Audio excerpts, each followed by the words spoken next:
नमस्कार, मैं हूं सत्यपाल और आप देख रहे हैं CWB हिंदी न्यूज। शक संवत 1946 विक्रम संवत 2081 आज माघ मास के कृष्ण पक्ष की अमावस्या तिथि और दिन बुधवार है। तदनुसार अंग्रेजी तारीख 29 जनवरी सन 2025। आज स्नानदान व श्राद्ध आदि की अमावस्या है। अमावस्या तिथि आज शाम 6:06 तक रहेगी। सबसे पहले आज की सुर्खियां। जिला न्यायालय नारनौल में आई प्रोसेस सर्वर के पदों पर भर्ती, 10वीं पास कर सकते हैं आवेदन। नायब सिंह सैनी सरकार के 100 दिन पूरे होने के अवसर पर महिलाओं को क्रेज, ड्रोन पायलट ट्रेनिंग और किसानों के लिए राहत की घोषणाएं। फरीदाबाद में शुरू हुआ सरस मेला 2025, मुफ्त में मिल रही है एंट्री। हरियाणा कांग्रेस ने संगठन की 3 लिस्टें जारी की। इनमें जिला इंचार्ज, कन्वीनर और जोन प्रभारी, इन्हीं को नगर निगम का चुनाव का जिम्मा। हरियाणा में किसानों के लिए खुशखबरी, सरकार ने जारी की 368 करोड़ रुपए की मुआवजा राशि। हरियाणा में आयुष्मान कार्ड पर इलाज नहीं करेंगे प्राइवेट अस्पताल, ये बड़ी वजह आई सामने। राम रहीम की सुरक्षा में 200 पुलिसकर्मी तैनात। हनीप्रीत रोहतक से सिरसा डेरे लाई, फोटो व वीडियो पर रोक। दिल्ली चुनाव से पहले पैरोल मिली। हरियाणा में डीएलएड स्टूडेंट्स टीचर्स को मर्सी चांस, पूरा कर सकेंगे अपना डिप्लोमा। देनी होगी 10,000 एग्जाम फीस, 7 फरवरी लास्ट डेट। और डल्लेवाल बोले मांगे पूरी होने तक अनशन चलेगा। आज से श्री अखंड साहिब का भोग, 12 फरवरी को महापंचायत, तो 14 को सरकार के साथ बैठक करेंगे। और अब खबरें विस्तार से। चौधरी चरण सिंह हरियाणा कृषि विश्वविद्यालय के कृषि मौसम विज्ञान विभाग के अनुसार 31 जनवरी तक प्रदेश में आमतौर पर मौसम खुश्क बना रहेगा। इस दौरान उत्तरी पश्चिमी ठंडी हवाएं हल्की गति से चलेंगी, जिससे कि रात के तापमान में गिरावट दर्ज होने की संभावना बनी हुई है। राज्य के दक्षिण पश्चिमी इलाकों में कहीं कहीं पाला पड़ने की संभावना भी बनी हुई है। इसके अलावा कुछ क्षेत्रों में सुबह और देर रात धुंध छाए रहने के अनुमान है। फरवरी के पहले सप्ताह में पश्चिमी विक्षोभ के प्रभाव से मौसम में बदलाव हो सकता है। आज दिन का अधिकतम तापमान 20 डिग्री सेल्सियस और न्यूनतम तापमान 9 डिग्री सेल्सियस के आसपास दर्ज किया जा सकता है। अगले 24 घंटे के दौरान प्रदेश के न्यूनतम तापमान में ज्यादा बदलाव नहीं होगा। उसके बाद तापमान में 3 से 4 डिग्री सेल्सियस की बढ़ोतरी हो सकती है। मौसम विभाग के अनुसार 30 जनवरी तक प्रदेश में मौसम शुष्क बना रहेगा। 31 जनवरी और 1 फरवरी को बारिश होने की संभावना बनी हुई है, जिससे कि तापमान में 3 से 4 डिग्री सेल्सियस की गिरावट दर्ज की जा सकती है। इससे लोगों को कड़ाके की ठंड का सामना करना पड़ सकता है। अगर आप बेरोजगार हैं और इन दिनों नौकरी की तलाश में हैं, तो आज की यह खबर आपके काम की हो सकती है। अगर आप ज्यादा पढ़े लिखे नहीं हैं, तो भी परेशान न हो। आपको बहुत ही कम शैक्षणिक योग्यता के आधार पर एक अच्छी नौकरी मिल सकती है। बता दें कि डिस्ट्रिक्ट एंड सेशन जज नारनौल में प्रोसेस सर्वर के पदों पर भर्ती के लिए आवेदन मांगे गए हैं। जो भी उम्मीदवार इन पदों के लिए इच्छुक हैं, वह अपने आवेदन भेज सकते हैं। पुरुष या महिला जो भी उम्मीदवार इच्छुक हैं, वह अपने आवेदन भारतीय डाक के माध्यम से भेजें। आवेदन करने की आखिरी तारीख 10 फरवरी 2025 है। वहीं इंटरव्यू की तिथि 20 फरवरी से 1 मार्च 2025 के बीच रहेगी। इन पदों के लिए उम्मीदवार हिंदी या पंजाबी विषय सहित 10वीं पास होनी चाहिए। किसी भी वर्ग के उम्मीदवारों को कोई भी आवेदन शुल्क जमा नहीं करना होगा। न्यूनतम आयु 18 वर्ष और अधिकतम आयु 42 वर्ष तय की गई है।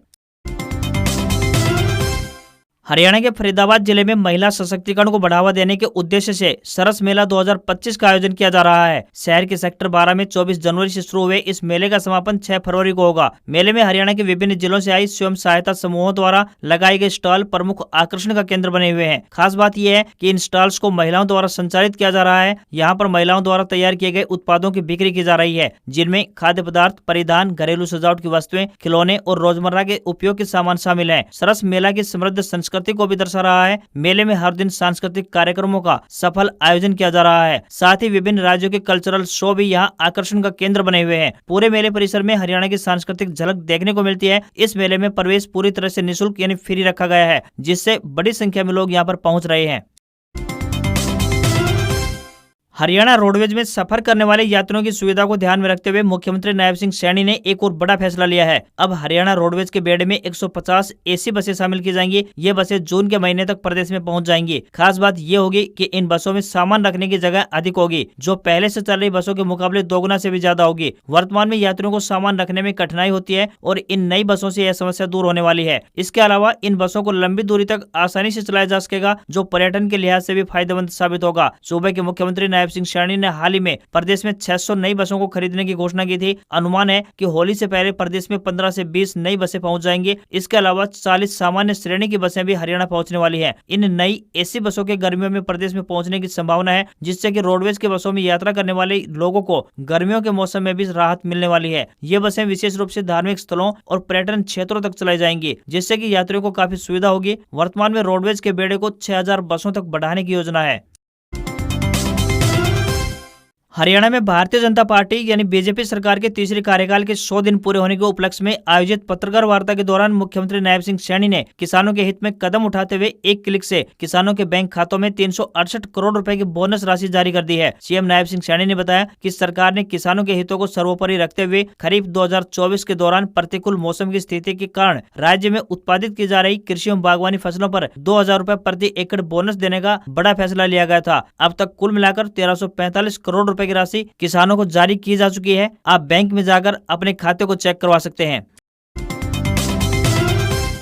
हरियाणा के सीएम नायब सिंह सैनी ने सरकार के 100 दिन पूरे होने के उपलक्ष्य में घोषणाओं की झड़ी लगाई है। उन्होंने प्रदेश के भविष्य के विकास के लिए कई नई योजनाओं का रोड मैप पेश किया और दर्जनों परियोजनाओं की शुरुआत करने की घोषणा भी की। इन परियोजनाओं के धरातल पर उतरने से प्रदेश में न केवल विकास में वृद्धि होगी बल्कि लोगों को रोजगार के नए अवसर भी मिलेंगे। मुख्यमंत्री ने IMT खरखोदा की तर्ज पर प्रदेश में अत्याधुनिक औद्योगिक शहरों की स्थापना की घोषणा की है। इन औद्योगिक शहरों से नए उद्योगों का विकास होगा और रोजगार के नए अवसर पैदा होंगे। इसके लिए संबंधित विभागों ने काम शुरू कर दिया है। मुख्यमंत्री सैनी ने प्रदेश के भविष्य का रोड मैप साझा किया। उन्होंने नई विकास परियोजनाओं को गति देने और पुरानी परियोजनाओं को जल्द पूरा करने के लिए अधिकारियों को निर्देश जारी किए हैं। मुख्यमंत्री ने कहा कि प्रदेश सरकार अब 3 गुना ताकत के साथ काम कर रही है। मुख्यमंत्री ने कहा कि अगले 5 सालों में भाजपा सरकार उनके सभी वादों को पूरा करेगी। हिसार और अंबाला एयरपोर्ट से जल्द उड़ान शुरू की जाएगी। बिजली उत्पादन क्षमता को बढ़ाकर 25,000 मेगावाट किया जाएगा। पानीपत, फरीदाबाद और गुरुग्राम में रासायनिक कचरा निस्तारण प्लांट लगाए जाएंगे। अंबाला में एकीकृत कपड़ा मार्केट बनाई जाएगी। करनाल में फार्मा पार्क के साथ निर्माण में तेजी लाई जाएगी। वहीं 10,000 एकड़ का लैंड बैंक बनाया जाएगा जिसके लिए भूमि अधिग्रहण नहीं किया जाएगा। साथ ही नारनौल में लॉजिस्टिक हब स्थापित किया जाएगा।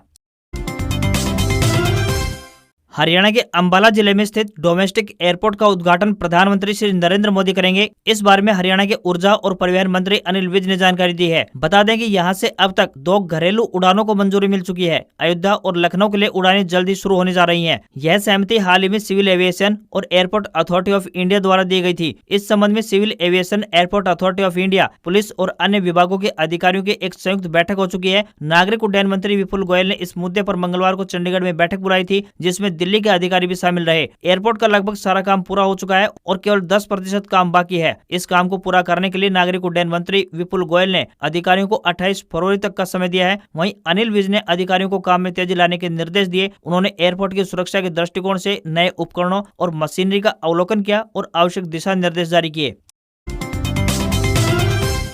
हरियाणा में 10 साल बाद कांग्रेस ने संगठन विस्तार को लेकर एक साथ 3 सूची जारी की है। कांग्रेस ने हाईकमान के आदेश पर साउथ नॉर्थ जोन जिला प्रभारी और जिला कन्वीनर नियुक्त किए हैं। कांग्रेस के प्रदेश प्रभारी दीपक बाबरिया ने इन सूचियों को जारी कर दिया है। यही नहीं, ये नेता प्रदेश में होने वाले 8 नगर निगम समेत सारे निकायों के चुनाव में पार्टी की अगुवाई करेंगे। कांग्रेस इस बार संगठन के साथ ही निकाय चुनाव लड़ना चाहती है। साथ ही अगले 5 साल ग्राउंड स्तर पर तैयारियां करेंगे। इसे लेकर ही ये सूचियां जारी की गई है। इस टीम में युवा और अनुभवी नेताओं का तालमेल बैठाया गया है। निकाय चुनाव में प्रत्याशियों के चयन, समर्थन से लेकर प्रचार तक का दायित्व जोन की टीम पर रहेगा। इसके अलावा 22 जिलों के प्रभारी, सह प्रभारी और इतने ही कन्वीनर और को कन्वीनर जिलों में लगाए गए हैं ताकि टीमें कोऑर्डिनेशन से आगे बढ़ सकें और पद को लेकर आपसी खींचतान न हो। कांग्रेस ने सूची जारी करते समय हरियाणा कांग्रेस के सभी नेताओं से रायशुमारी की है। इसकी झलक सूची में साफ दिखाई दे रही है। सैलजा के एरिया सिरसा में उनके खास परमवीर सिंह को डिस्ट्रिक्ट इंचार्ज लगाया गया है। इसके अलावा संपत सिंह के बेटे गौरव संपत को को इंचार्ज लगाया गया है। वहीं कैथल में सैलजा और सुरजेवाला की पसंद के नेता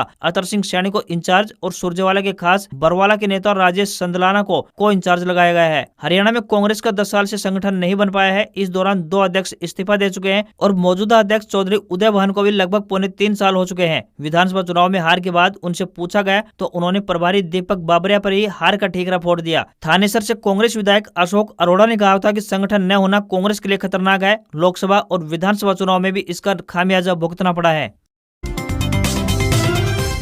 हरियाणा के मुख्यमंत्री नायब सिंह सैनी ने सरकार के 100 दिन पूरे होने के उपलक्ष्य में प्रदेश की कामकाजी महिलाओं को बड़ी राहत दी है। मुख्यमंत्री द्वारा प्रदेश में 324 क्रैच का शुभारंभ किया गया, जहां 6 महीने से लेकर 6 साल तक के बच्चों को रखा जा सकेगा। खास बात यह है कि इन सभी क्रैच में बच्चों को भोजन भी उपलब्ध करवाया जाएगा। मुख्यमंत्री सैनी ने प्रदेश में बारिश की कमी से प्रभावित फसलों पर राहत देते हुए 4,01,939 किसानों के खाते में 368 करोड़ रुपए की राशि भेजी है। इसके अलावा हिसार और अंबाला एयरपोर्ट से विमान सेवा शुरू करने के मुद्दे पर उन्होंने कहा कि दोनों दोनों एयरपोर्ट को NOC मिल चुकी है। प्रदेश से पहली फ्लाइट अयोध्या के लिए शुरू होने जा रही है। साथ ही मुख्यमंत्री ने भविष्य के विकास कार्यों का रोड मैप प्रस्तुत किया। उन्होंने कहा कि प्रदेश में 10 अति आधुनिक औद्योगिक शहर बसाए जाएंगे। उन्होंने नारनौल में integrated multi modal logistic hub और अंबाला में एकीकृत कपड़ा पार्क बनाने की घोषणा की। महेंद्रगढ़ में डिफेंस और एरोस्पेस हब स्थापित किया जाएगा, जबकि करनाल में फार्मा पार्क की स्थापना को गति दी जाएगी। मुख्यमंत्री ने घोषणा की कि अगले 5 वर्षों के दौरान 2 लाख सरकारी नौकरियां बिना पर्ची और खर्चे के दी जाएंगी। इसके लिए योजना तैयार कर ली गई है। सरकार के 100 दिनों के अंदर PM सूर्य घर मुफ्त बिजली योजना के तहत 12,285 घरों में सोलर सिस्टम लगाए जा चुके हैं। वहीं पंचायतों को 500 करोड़ रुपए की राशि भी जारी कर दी गई है। प्रदेश के 5 लाख महिलाओं को लखपति दीदी बनाए जाने का लक्ष्य रखा गया है, जिनमें से लगभग 1.5 लाख महिलाओं को इस योजना से जोड़ा जा चुका है। मुख्यमंत्री ने बताया कि आने वाले समय में 5,000 महिलाओं को ड्रोन पायलट की ट्रेनिंग दी जाएगी। फिलहाल 100 महिलाओं को यह ट्रेनिंग दी जा चुकी है और उन्हें मुफ्त यानी फ्री में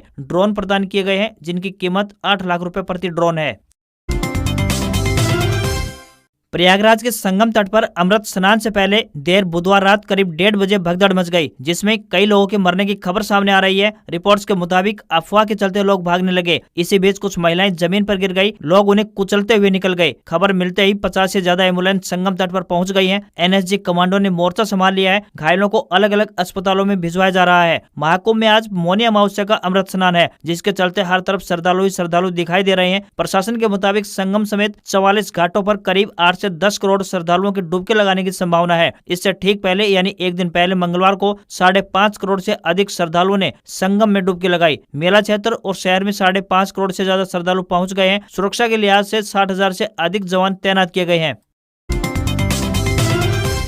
डेरा सच्चा सौदा का मुखी राम रहीम करीब 7.5 साल बाद सिरसा डेरे में पहुंच गया है। 5 फरवरी को दिल्ली विधानसभा चुनाव की वोटिंग से करीब 1 हफ्ते पहले उसे 30 दिन की पैरोल मिली। सजा के बाद वह पहली बार सिरसा डेरा पहुंचा। सूत्रों की माने तो राम रहीम 6 फरवरी तक सिरसा में रहेगा और इसके बाद वह उत्तर प्रदेश के बागपत आश्रम चला जाएगा। रोहतक की सुनारिया जेल से राम रहीम को लेने के लिए हनीप्रीत 2 गाड़ियां लेकर पहुंची। राम रहीम शाह सतनाम जी धाम के अंदर बने तेरावास में ठहरा है। सिरसा पुलिस ने डेरे के सभी गेटों पर 200 पुलिसकर्मी तैनात कर दिए हैं। डेरे को जाने वाले सभी रास्ते पर 10 नाके लगाए गए हैं। जिस गेट से राम रहीम की एंट्री हुई वहां SHO को पुलिस टीम के साथ तैनात किया गया है। इस गेट से किसी को अंदर आने की परमिशन नहीं है। यहाँ वीडियोग्राफी और फोटोग्राफी भी बैन की गई है। डेरा प्रेमियों को यहाँ आने से रोका जा रहा है। रास्ते से ही पुलिस उन्हें वापस लौटा रही है। खुद राम रहीम ने भी सिरसा पहुंचने के बाद वीडियो जारी कर कहा था कि यहाँ कोई न आए। राम रहीम पैरोल पर इस बार सिरसा में रहेगा। इस बारे में उसके श्रद्धालुओं को भी जानकारी नहीं थी। राम रहीम के सिरसा डेरे में आने के बाद कई श्रद्धालु यहाँ आना चाहते हैं। हालांकि डेरा मैनेजमेंट ने ब्लॉक कमेटियों के जरिए कहा है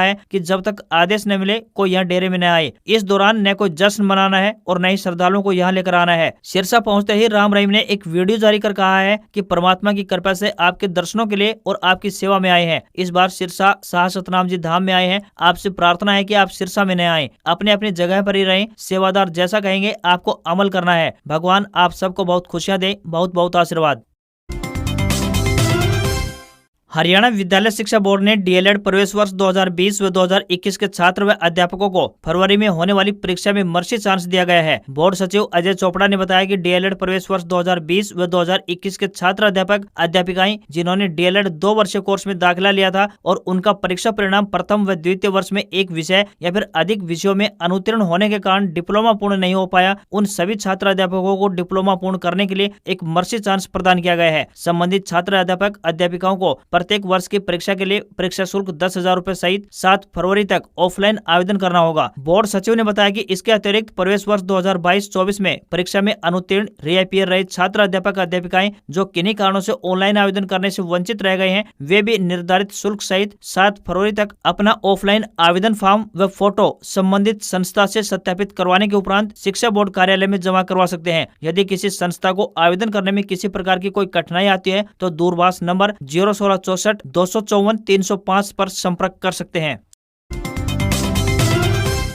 केंद्र सरकार की आयुष्मान भारत योजना के लाभार्थियों की संख्या में लगातार इजाफा हो रहा है, लेकिन हरियाणा में इनकी तादाद बढ़ने के चलते अस्पतालों को आर्थिक परेशानियों का सामना करना पड़ रहा है। इसके चलते इंडियन मेडिकल एसोसिएशन यानी IMA ने बड़ा ऐलान करते हुए कहा कि राज्य के प्राइवेट हॉस्पिटल्स आयुष्मान भारत योजना के तहत फ्री इलाज बंद कर देंगे। IMA का कहना है कि सरकार ने अभी तक उनके 450 करोड़ रुपए की प्रतिपूर्ति का भुगतान नहीं किया है। इसी वजह से IMA ने घोषणा करते हुए कहा कि 3 फरवरी से हरियाणा के आयुष्मान भारत योजना से सूचीबद्ध 600 प्राइवेट अस्पताल अस्पताल इस योजना के तहत मरीजों का इलाज करना बंद कर देंगे। एसोसिएशन का कहना है कि प्रतिपूर्ति के 450 करोड़ रुपए सरकार के पास बकाया हैं और अब तक सिर्फ 10 से 15% की राशि का ही भुगतान इसमें से हुआ है। इस मामले को लेकर सीएम नायब सिंह सैनी ने कहा कि मेरी इंडियन मेडिकल एसोसिएशन के प्रतिनिधि मंडल से मुलाकात हुई है और हमने उनका 786 करोड़ रुपए बकाया राशि का 26 जनवरी को भुगतान कर दिया है। अब 200 करोड़ रुपए के आसपास बकाया राशि पेंडिंग है, जिसका भी जल्द से जल्द भुगतान कर दिया जाएगा। मौसम विभाग ने बिहार समेत 11 राज्यों में कोहरे का अलर्ट जारी किया है। हिमाचल प्रदेश, पंजाब, हरियाणा और राजस्थान में कोल्ड वेव का अलर्ट जारी किया है। मध्य प्रदेश में वेस्टर्न डिस्टर्बेंस यानी पश्चिमी विक्षोभ के कारण 29 जनवरी से लेकर 15 से ज्यादा जिलों में बारिश की संभावना जताई है। उत्तरी हवाओं के कारण राज्य में 4 दिन से ठंड में भी बढ़ोतरी दर्ज की गई है। राजस्थान में दिन में गर्मी बढ़ने लगी है। सोमवार को बाड़मेर में दिन का अधिकतम तापमान 23 डिग्री सेल्सियस तक पहुँच गया था। मौसम विभाग के मुताबिक 4 से 5 फरवरी के बीच राजस्थान में बारिश की संभावना बन रही है। 2 पश्चिमी विक्षोभ हिमालय क्षेत्र में 29 जनवरी और 1 फरवरी को एक्टिव होगा, जिससे कि 1 फरवरी से फिर ठंड बढ़ने की संभावना है। इधर हरियाणा में समय से पहले ही ठंड में कमी हुई है। दिन का तापमान बढ़ रहा है। रात और दिन के तापमान में करीब 13 से 15 डिग्री सेल्सियस का अंतर है। इसका असर गेहूं की फसल पर पड़ रहा है। हरियाणा में समय से पहले ठंड कम हो चली है। दिन के तापमान में लगातार बढ़ोतरी हो रही है। ऐसे में किसानों की मुश्किलें बढ़ सकती हैं। कुछ दिनों में यदि बारिश नहीं हुई और दिन का तापमान ऐसे ही बढ़ता रहा तो अगेते गेहूं की फसल समय से पहले सुनहरी हो जाएगी और गेहूं के उत्पादन पर 5 से 25% तक असर पड़ सकता है। सेंसेक्स 535 अंक की बढ़त के साथ 75,901 के स्तर पर बंद हुआ। वहीं निफ्टी में भी 128 अंक की तेजी रही और ये 22,957 के स्तर पर बंद हुआ। सेंसेक्स के 30 शेयरों में से 18 में तेजी और 12 में गिरावट देखने को मिली। बैंकिंग और ऑटो शेयर्स में बढ़त रही। वहीं एफएमसीजी और आईटी शेयर्स में गिरावट देखने को मिली। एशियाई बाजार की बात करें तो एशियाई बाजार में जापान के निक्केई में 1.39% की गिरावट देखने को मिली। वहीं चीन का शंघाई कंपोजिट इंडेक्स और कोरिया का कोस्पी बंद रहा। 10 ग्राम 24 कैरेट सोने का दाम 84 रुपए कम होकर 80,313 रुपए पहुंच गया है। उधर चांदी 524 रुपए सस्ता होकर 89,750 रुपए प्रति किलो के स्तर पर आ गई है। दिल्ली में 10 ग्राम 22 कैरेट सोने की कीमत 75,250 रुपए और 10 ग्राम के ही 24 कैरेट सोने की कीमत 82,080 रुपए पहुंच गई है। आज खबरों में बस इतना ही। देखते रहिए आपको अपना हरियाणा का सबसे बेहतरीन news channel CWB Hindi news. नमस्कार। इसी आशा के साथ आपका दिन शुभ रहे।